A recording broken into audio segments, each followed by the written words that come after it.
New year, new decade, new Super Mario Bros. DS. Or in other words, I'm DPadGamer, and in this quick video we'll be looking at 20 weird glitches in New Super Mario Bros. DS. Starting off with a really useless glitch. For whatever reason, on the World 4 map, Mario always briefly walks backwards right here. From there, it's worth noting that normal physics are merely a suggestion. Like, for example, in World 1-2, if you bring the spring from the optional lower path all the way to the end of the level, place it on the green pipe, and then hop up crouched and uncrouch at the right time, Mario will slide right through. This is also easily done in this spot in 1-4, just clear the blocks with a shell and slide on in there. As you can see, this game doesn't like having Mario in a space that doesn't fit him, so it defaults to pushing him to the right. While doing this, you can usually crouch jump to move up one tile at a time. You can even slide right through the bubbles in 1-A with the help of the auto-scrolling screen. Makes a fun noise too. And over in 2-Castle, for whatever reason, this part is extremely easy to clip into. Just jump and uncrouch at the top. It also works well in 6-5, and even 8-3, though you'll want to use a star to avoid the big Ely boy to give time to adjust the camera. Bonus fun here, eventually the eel will respawn and swim along to the end, eventually just floating up off the screen. Oh, and you can also clip through the thin platforms in 3-A's hidden mini room with a bit of simple swimming. There's also some places where this glitch that can be called Mario Displacement can be done, which requires the super secret challenge mode. If you don't know, that mode is activated on the map's pause menu by pressing LR, LR, XX, YY. The reason why this is helpful for the glitch is that this mode prevents you from freely scrolling the camera, and the camera cannot move backwards. That means that in places like here in 2-5, you can use the camera's edge to force Mario up through the ground, which incidentally lets you mess around back behind the flagpole. And Mario Displacement with the challenge mode also works in 2-Castle, 6-1, and 3-3, where you can become stuck in a cage. It even has a helpful arrow to point out where you should have gone. Now, since all of those rely on pretty much the same mechanic, I'm considering them more or less the same glitch. So here's glitch number 3. World 7-4 is a vertical level, which means challenge mode prevents you from going back down rather than to the left.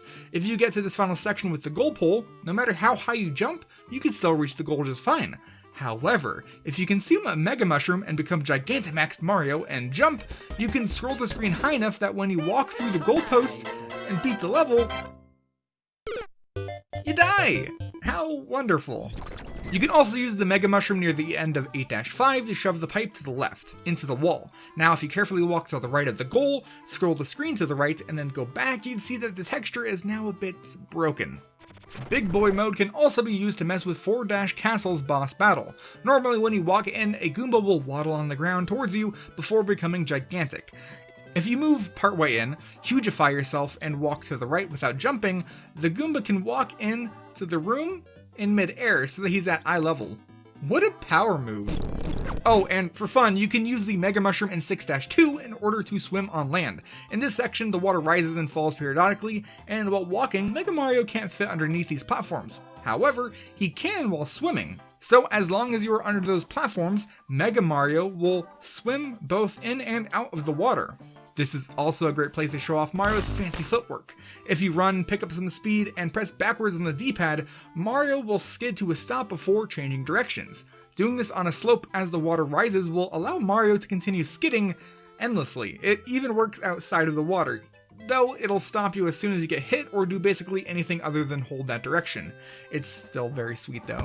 In World 1-4, right near the start, if you use the first Koopa shell to hit the second Koopa and the question mark block at basically the same time, that poor Koopa will now be Danny Phantomed. Basically, he's a ghost, we can't touch him. He'll get back up and start walking off into the great unknown, and nothing we can do will stop him. Oh, and I know this isn't a glitch, but I can't not include at least one way to grind out easy 1-ups, which happens to also use a Koopa. In 2-4, just before beating the level, you'll come to this staircase with the Koopa walking down it. As it reaches the third to last step, jump and bounce on it, and assuming your position is correct, boom, free 1-ups, which means we took one Koopa's life and forced another to give us life. Excellent. You could also grind out some nice and easy bonus score if that's something you want to do in 2-2. Simply enter this level with a blue shell handy, clear out the blocks in this part, hijack a nearby Lakitu's cloud, let it fall, and get shell sliding in there. With that, every time Mario passes through the cloud, he'll get more meaningless points added to his score. Also, that glitch is useful because it shows us the normally bouncy physics of the blue shell. In World 6-6, there are some chomps chained up in various places. Normally, when ground pounding with the blue shell against a chain chomp, you either get knocked back or just kill it. If you slam down as it goes to lunge, you can either get knocked back or kill it and get knocked back, but you won't bounce off of whatever you hit. Weird. The blue shell is also handy in quickly messing with the boss of 7-Castle, Lack of Thunder. As soon as you enter the fight, run, slide, and hit him twice before he goes flying up.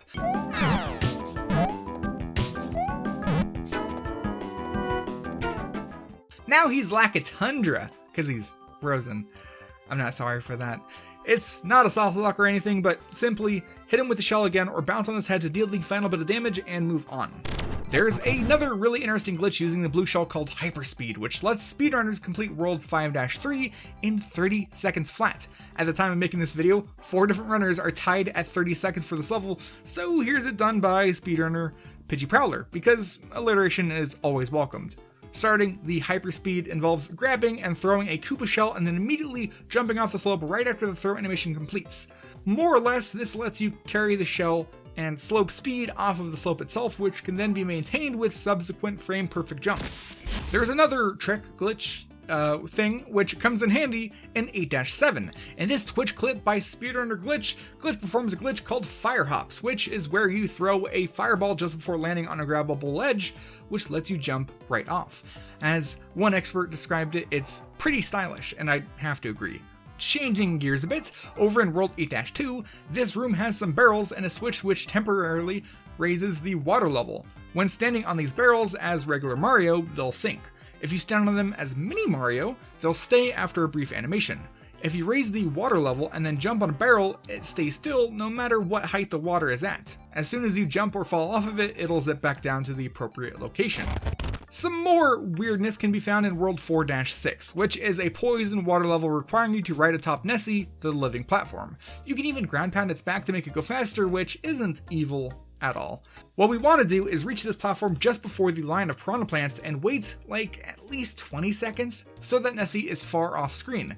Now, if you run past the plants and jump, you can die, or you can instead run and jump far enough to the right that you'll land on a chunk of invisible terrain which extends all the way to the end of the level. If you go far enough, the game will quickly move the camera to Nessie's destination. When messing around with this, I grabbed a star and booked it to the right, and I guess I caught up to Nessie or something because as soon as it went off screen, I died. Oops. Since we're approaching the end of the video, I have no real transition for these, so here's something odd in World 2-3. This level contains a number of one-way paddles that Mario can move through in one direction. At this part, there happens to be 2 paddles right next to each other, and there's enough space to easily jump in between them, which can briefly get Mario stuck. It's not at all useful, but it's definitely fun to mess with.